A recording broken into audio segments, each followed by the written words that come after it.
Welcome back to English Unlocked. Today feels like one of those important conversations. Not dramatic, not intense, just real. Because if you've been learning English for some time, you probably already know something. Starting is easy, continuing is hard. I remember when I first started improving my English seriously, I had this huge excitement. I downloaded apps, I bought notebooks, I made a perfect study plan. You know that feeling when you think, this time I will really change. That kind of emotional push is what we call motivation. Motivation is that strong feeling that makes you want to act. But here's the problem. Motivation doesn't stay. It's emotional, and emotions change. Some days you wake up feeling powerful. Some days you wake up tired, distracted, or just not in the mood. Not in the mood is a very common phrase. It means you don't feel like doing something. And when you're not in the mood, motivation disappears. That's when most people stop learning. And this is where discipline becomes important. Discipline is not about feeling excited. It's about doing something even when you don't feel like doing it. That's the real difference. Discipline is quiet. It's not dramatic. It doesn't shout, let's go. It just says, sit down, do the work. When you build discipline in learning English, you stop depending on emotions. You create a system. For example, maybe every morning after breakfast, you listen to English for 20 minutes. Not because you feel inspired, but because that's what you do. That small sentence is powerful. That's what I do. When something becomes part of your identity, who you are, it becomes easier. You don't ask, should I study today? You simply study. The question disappears. And I think many English learners make one mistake. They try to study too much in the beginning. 2 hours, 3 hours, full grammar lessons, vocabulary lists. It feels productive. Productive means doing something useful and effective. But it's not sustainable. Sustainable means something you can continue for a long time. If you study 3 hours for 3 days and then quit for 3 weeks, that's not progress. But if you study 20 minutes every day for 6 months, that changes everything. Consistency is more powerful than intensity. Consistency means doing something regularly without long breaks. So maybe today is not about pushing yourself harder. Maybe it's about simplifying your routine, making English smaller but daily. Because discipline grows from small promises that you actually keep. And when you keep small promises to yourself, something interesting happens. You start trusting yourself more, and self-trust is powerful. Now, I'm curious how you see this, because I know you've had your own journey with discipline too. Yeah, listening to you, I was smiling because I've been through exactly the same thing. I used to depend completely on motivation. If I felt inspired, I would study English. If I watched an impressive interview or a powerful speech, I would suddenly feel this energy, like, yes, I'm going to become fluent. Fluent means speaking smoothly and confidently without stopping too much. But then real life happened. Work, family, stress, tiredness. And slowly I realized something uncomfortable. If I wait for motivation, I will never become consistent. There's a big difference between wanting something and building something. Wanting English is emotional. Building English is practical. Building requires routine. Routine means something you repeat regularly, almost automatically. And here's something important I learned. Discipline is not about being strict or punishing yourself. A lot of people misunderstand this word. They think discipline means forcing yourself, being harsh, being serious all the time. But real discipline is gentle. It's calm. It's deciding in advance what you will do, so you don't have to decide every day. Decision-making uses mental energy, and we have limited mental energy. That's why at night, after a long day, it's hard to study. Your brain is tired. So instead of saying, I will study whenever I feel free, I started saying, every day at 7 a.m., I listen to English while drinking coffee. No negotiation. Negotiation means discussion or debate. I stopped negotiating with myself. And something changed. At first, it felt small, but after 1 month, I noticed my listening improved. After 2 months, my confidence improved. Not dramatically, but steadily. Steadily means slowly, but continuously. And here's another important idea. Discipline reduces stress. When you don't have a system, you feel guilty. You think, I should study more. I'm lazy. I'm behind. That guilt drains your energy. But when you have a small daily habit, you feel calm. Even if it's only 15 minutes, you know you did something. And that's powerful psychologically. Psychologically means related to the mind. English learning is not only about grammar rules. It's about mental strength. It's about patience. Patience means the ability to wait calmly without getting frustrated. Fluency doesn't come in 1 week. It doesn't come in 1 month. It comes from thousands of small repetitions. And I think that's where many learners quit. They expect fast results. When results are slow, they think, maybe I'm not talented. But talent is not the main factor.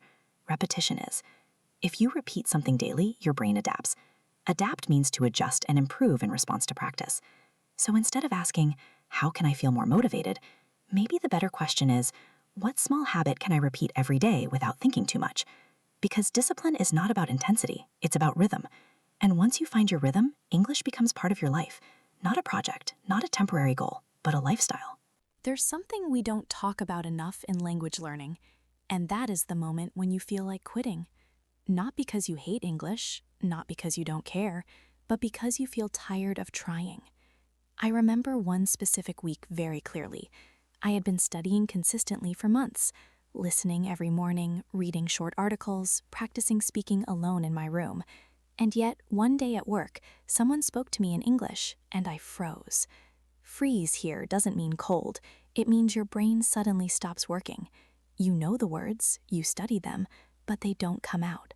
That moment felt embarrassing. Embarrassing means you feel ashamed or uncomfortable in front of others. And after that day, I went home thinking, what's the point? I've been studying for so long and I still can't speak naturally. That's a dangerous thought. What's the point? Because once that sentence enters your mind, quitting becomes easier. And I think every serious learner reaches this stage. At the beginning, everything feels new and exciting. You learn new vocabulary, you notice improvement quickly. But after some time, progress becomes slower. You don't feel dramatic change anymore. This is what I call the invisible progress stage. Invisible means you can't clearly see it. Your listening might be improving, your pronunciation might be cleaner, your brain might be processing English faster. But because the improvement is subtle, subtle means small and not obvious, you don't notice it. And when you don't notice growth, you feel stuck. Feeling stuck is one of the most frustrating emotions in learning. You start comparing yourself to others. Comparison is when you measure yourself against someone else, and comparison can be very harmful. You see someone speaking confidently on YouTube or social media, and you think, they're better than me. Maybe I'm just not good at languages. But you don't see their full journey. You only see the result. It's like watching someone at the gym lifting heavy weights and thinking they were always strong. You don't see the months or years of practice behind that moment. And I realized something important during that difficult week. The feeling of wanting to quit is not proof that you're failing. It's proof that you're growing. Because growth is uncomfortable. If something feels easy all the time, you're probably not stretching yourself. Stretching means pushing slightly beyond your comfort zone. When you try to speak faster, when you try to understand native speakers, when you attempt more complex sentences, your brain feels pressure. That pressure is part of development. The problem is we interpret discomfort as failure, but discomfort is often progress in disguise. Disguise means something that looks like something else. So that week, instead of quitting, I reduced the pressure. I stopped trying to be perfect. I focused only on showing up daily again. Small listening, small speaking, no big expectations. And slowly, the feeling of frustration became smaller.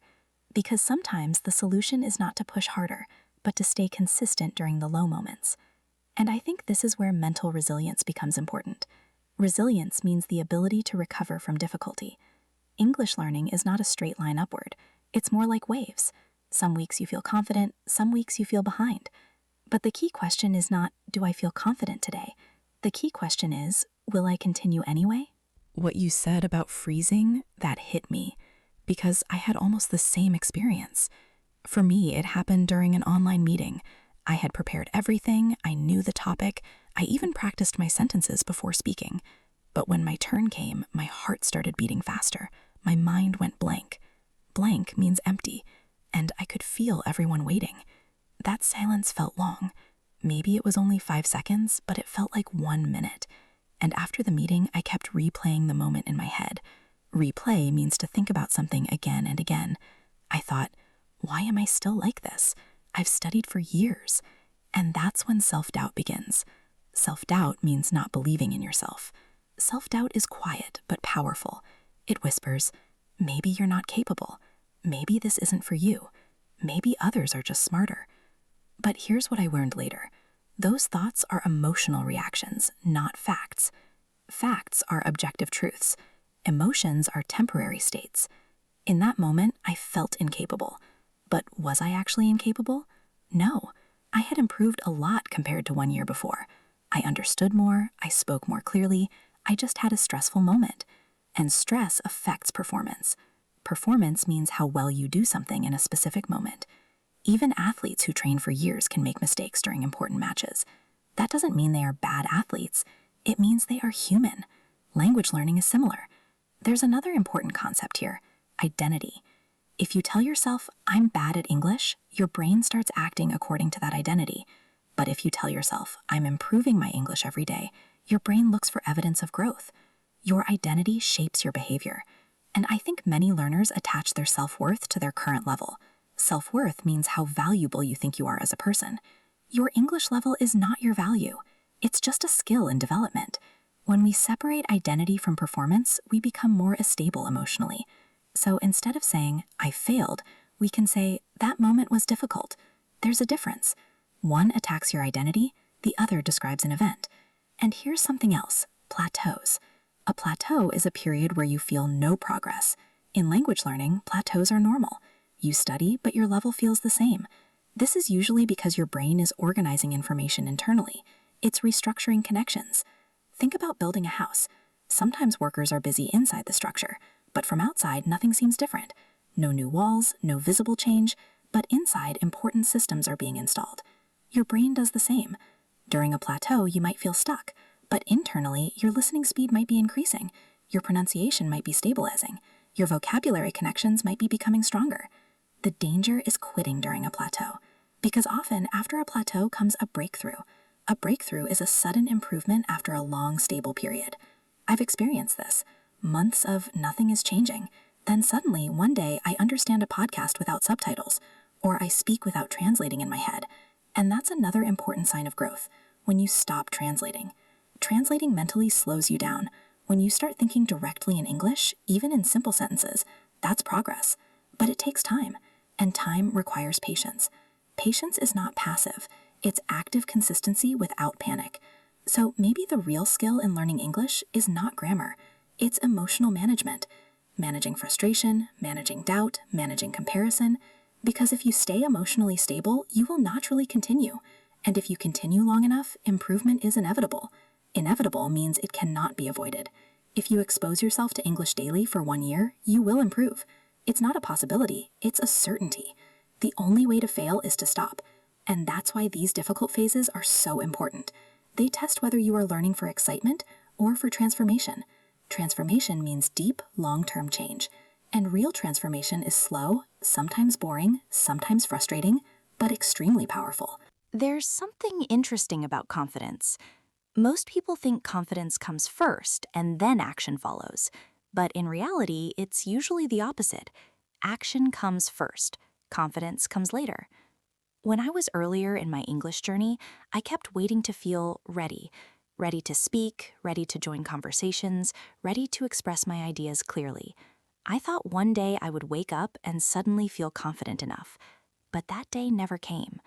Instead, what happened was this: I stayed silent longer than necessary. I avoided speaking situations. I told myself, I'll talk more when my vocabulary improves, or I'll speak when my grammar is perfect. But perfection kept moving further away. Perfection is like a horizon. The closer you walk toward it, the more it moves away. And one day I realized something simple but powerful. Confidence is built in small, private moments, not big public ones. For example, reading out loud alone in your room. It sounds small, but when you read out loud, you train your mouth to move in English. You train your ears to hear your own voice, and slowly your pronunciation becomes more natural. Pronunciation means how you say words. At first, you might feel awkward. Awkward means slightly uncomfortable or strange. You might think, I sound funny, but that's normal. Your brain is adjusting to a new sound system. I used to record myself speaking for 2 minutes every day. Nothing special, just talking about my day. At the beginning, it felt embarrassing, even though no one else was listening. But when I listened to the recordings after 1 month, I could hear improvement. Not perfect, but clearer. And that small improvement created something important: evidence. Evidence means proof. When your brain sees proof of improvement, even small proof, it becomes calmer. It stops saying you're not improving because now you have data. That's why I believe tracking your progress is powerful. Not in a complicated way, just small notes. For example, today I understood 70% of a podcast without subtitles, or today I spoke for 3 minutes without stopping. These are measurable wins. Wins are small successes, and confidence grows from collected wins. But there's another side to this. Sometimes you won't feel confident even when you are improving, because confidence is emotional, and emotions are unstable. So the goal is not to feel confident all the time. The goal is to act even when you don't feel confident. That's courage. Courage means taking action despite fear. When you speak English in a meeting, even if your voice shakes slightly, that is courage. When you start a conversation, even if you're not sure about your grammar, that is courage. And courage repeated daily becomes confidence. I noticed something else too. When I stopped focusing on sounding impressive and instead focused on being clear, my speaking improved. Impressive means trying to sound advanced or smart. Clear means easy to understand. Sometimes learners try to use complex vocabulary too early. They think long words make them sound better, but often simple English spoken clearly sounds more confident. Confidence is not about complexity, it's about stability. Stability means calm consistency. When you speak slowly and clearly, even with simple vocabulary, people feel comfortable listening to you. And here's something very important for A1, A2 learners. You don't need advanced grammar to communicate effectively. If you can use present tense correctly, basic past tense, and common daily vocabulary, you can already express a lot. The problem is not always language level. It's fear of making mistakes. But mistakes are not evidence of low intelligence. They are evidence of practice. Children make thousands of mistakes when learning their first language. No one criticizes them harshly. They are encouraged. But adults criticize themselves too quickly. Self-criticism reduces confidence. Encouragement builds it. And sometimes you must become your own encourager. Instead of saying, "that was terrible," you can say, "that was better than last month." That sentence changes everything. I agree with you about confidence coming after action. For me, the turning point happened when I stopped waiting for perfect conditions. Perfect conditions rarely exist. There will always be noise, distraction, imperfection, anxiety. Anxiety means nervous worry. I used to think I needed a calm mind before speaking English, but my mind was rarely calm. There was always some doubt, some pressure. So I changed my strategy. Instead of trying to remove fear, I learned to carry it with me. That might sound strange, but imagine fear like a small backpack. You don't need to throw it away. You can still walk forward while carrying it. The first time I joined an English speaking group, my hands were slightly sweating. Sweating means your hands become wet because of nerves. My heart was beating fast, but I spoke anyway. And something surprising happened. No one laughed. No one judged me harshly. In fact, people were supportive. Supportive means encouraging and helpful. Often our fear imagines worst case scenarios. Worst case scenario means the worst possible outcome. But reality is usually much kinder. There's also something important about repetition. Repetition means doing something again and again. The first time you speak publicly, it feels intense. The second time, still uncomfortable. But by the 10th time, your nervous system becomes familiar with it. Familiar means known and less threatening. Your body stops reacting strongly. Confidence is not magic, it's familiarity. The more familiar you become with speaking English, the calmer you feel.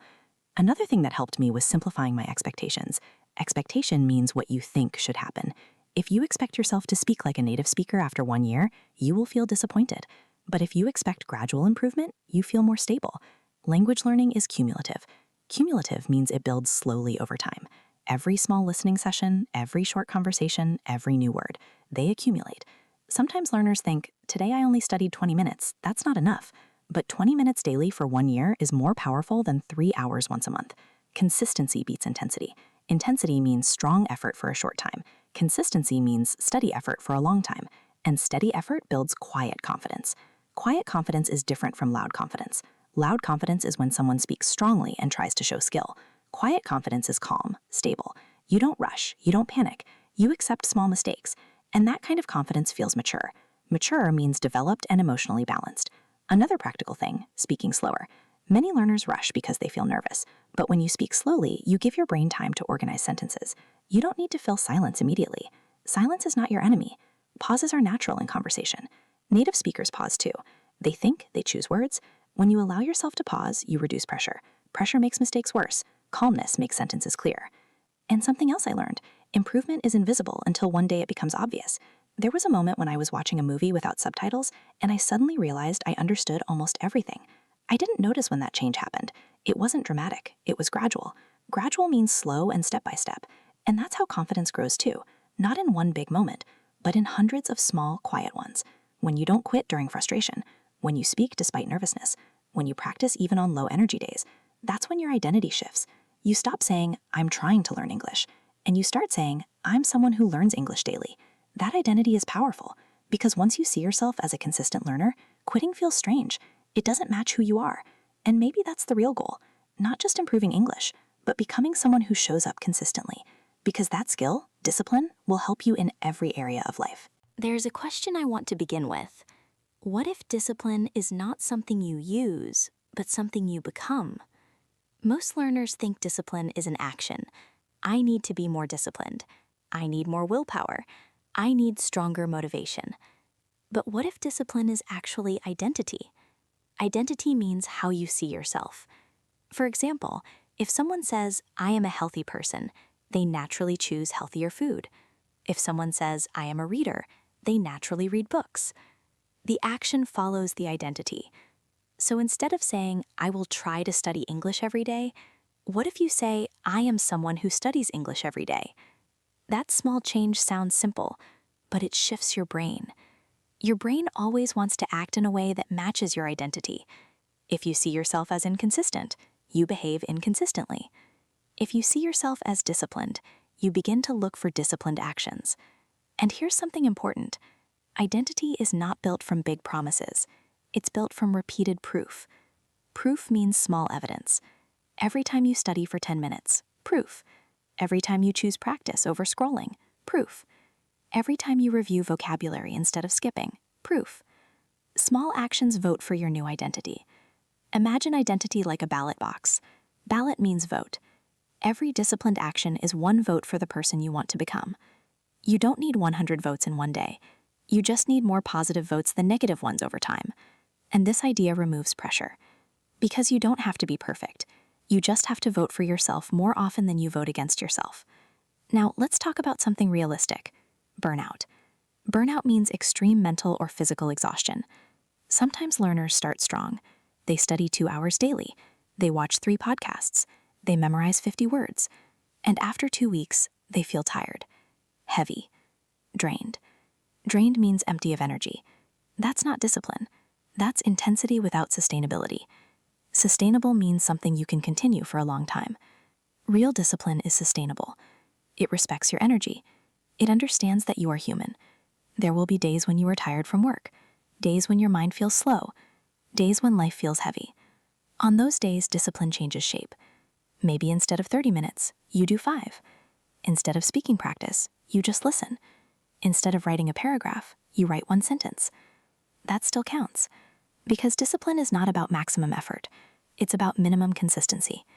Consistency means repeating something regularly. And consistency builds momentum. Momentum is forward movement that becomes easier over time. Think about pushing a car. At the beginning, it feels heavy, very heavy. But once it starts moving, it becomes easier to keep moving. Your English learning works the same way. The hardest part is starting. After that, maintaining small motion is easier than stopping and restarting. So the real goal is not, how much can I do today? The real goal is, how can I avoid breaking the chain? Chain means continuous sequence. If you study even 5 minutes daily, you protect the chain. And protecting the chain builds trust with yourself. Trust means confidence and reliability. When you repeatedly show up for yourself, even in small ways, you begin to trust yourself. And self-trust is the foundation of discipline. Because once you trust yourself, quitting feels unnatural. I really like what you said about identity, because I think many learners focus only on results. I want to speak fluently. I want to understand movies. I want a better job. These are outcomes. Outcome means final result. But outcomes are slow. And when results are slow, motivation drops. That's why focusing on identity is powerful. Instead of asking, am I fluent yet? Ask, did I act like a disciplined learner today? That question is within your control. Control means something you can influence directly. Fluency takes time, but 10 minutes of practice is in your control right now. And I want to talk about something that many learners secretly struggle with: comparison. Comparison means measuring yourself against others. You see someone speaking confidently. You see someone posting advanced English on social media, and you think, I'm behind.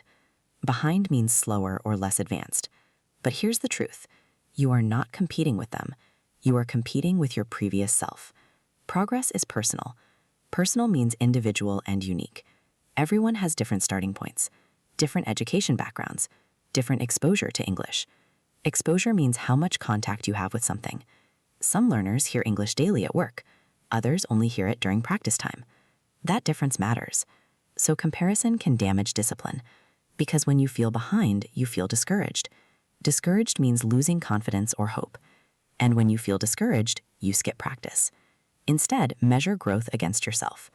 1 month ago, could you understand this podcast easily? 3 months ago, could you speak for 5 minutes without stopping? That's the real measurement. And here's another powerful idea. Discipline is easier when it is enjoyable. Enjoyable means pleasant or satisfying. Many learners think discipline must feel painful, but pain is not required. Challenge is required, but not suffering. Challenge means something slightly difficult that helps you grow. For example, if you love movies, watch movies in English. If you enjoy music, read lyrics. If you like journaling, write daily reflections. Reflection means thinking deeply about your experience. Discipline plus enjoyment creates sustainability. If practice feels like punishment, your brain resists. Resist means fight against. But if practice feels meaningful, your brain cooperates. And one more thing about long-term success. Environment matters. Environment means your surroundings and influences. If your phone constantly distracts you, put it in another room. If social media reduces your focus, limit it during study time. If possible, join a small speaking group. Community strengthens discipline, because when others expect you to show up, you show up more often. But even without community, you can create structure. Structure means organized system. For example, every morning after coffee, 10 minutes listening. Every evening before bed, 5 minutes speaking aloud. Simple structure removes decision fatigue. Decision fatigue means mental tiredness from too many choices. When practice becomes automatic, discipline becomes easier. And I want to finish with something very important. There will be weeks when you feel slow, weeks when your English feels stuck. Stuck means not improving. That doesn't mean you are failing. It means your brain is consolidating. Consolidating means organizing and strengthening knowledge internally. Growth is not always visible. Sometimes it's happening quietly, like roots growing under the soil. Roots are the hidden part of a plant. Before a tree grows taller, its roots grow deeper. Your English is the same. So if you feel slow, don't panic. Stay consistent. Trust the process. Process means ongoing development over time. Because in the end, the person who succeeds is not the most talented. It's the one who stays. Stays when it's boring. Stays when it's slow. Stays when motivation disappears. And if you continue showing up, even in small ways, one day you will realize something quietly powerful. You are no longer trying to learn English. You are simply someone who learns. And that identity is discipline.